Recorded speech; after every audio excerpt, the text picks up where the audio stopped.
சரி, Saudi visa நீட்டிப்பை பத்தின ஒரு முக்கியமான அப்டேட்டை பத்தி இப்போ பார்க்கலாம். உங்க விசா முடிய போகுதா? அப்போ நீங்க என்ன தெரிஞ்சுக்கணும்னு இங்க விளக்கமா சொல்றோம். ஒரு நல்ல விஷயம் என்னன்னா, இந்த சலுகை காலம் ஏப்ரல் 25 வரைக்கும் நீட்டிச்சிருக்காங்க. ஆனா ரொம்ப முக்கியமா நீங்க கவனிக்க வேண்டியது, இது தம்மாம் ஜவாசாத் ஆபீஸ்க்கு மட்டும்தான். இப்போ இதுல என்ன ஒரு விஷயம்னா, இது 2 விதமான சூழ்நிலைகளா பிரிச்சிருக்காங்க. நீங்க இதுல எந்த குரூப்ல வர்றீங்கன்னு பார்க்கலாம். ஏன்னா 2க்குமே டெட்லைன் வேற வேற. உங்க விசா எக்ஸ்பைரி தேதியை வச்சு இந்த 2 வழிகளையும் இந்த டேபிள் அழகா காட்டுது. அப்போ உங்க விசா ஏப்ரல் 18ஆம் தேதி முடியுதுன்னா நீங்க தான் சினாரியோ ஏ.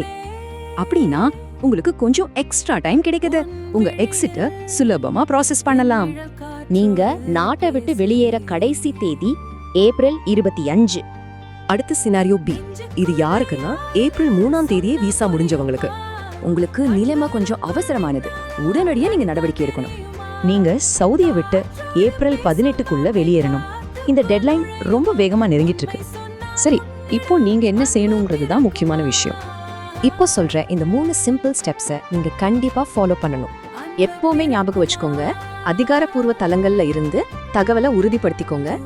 சோ இன்னைக்கே உங்க விசா ஸ்டேட்டஸை செக் பண்ணி டெட்லைனுக்குள்ள ஆக்ட் பண்ணுங்க.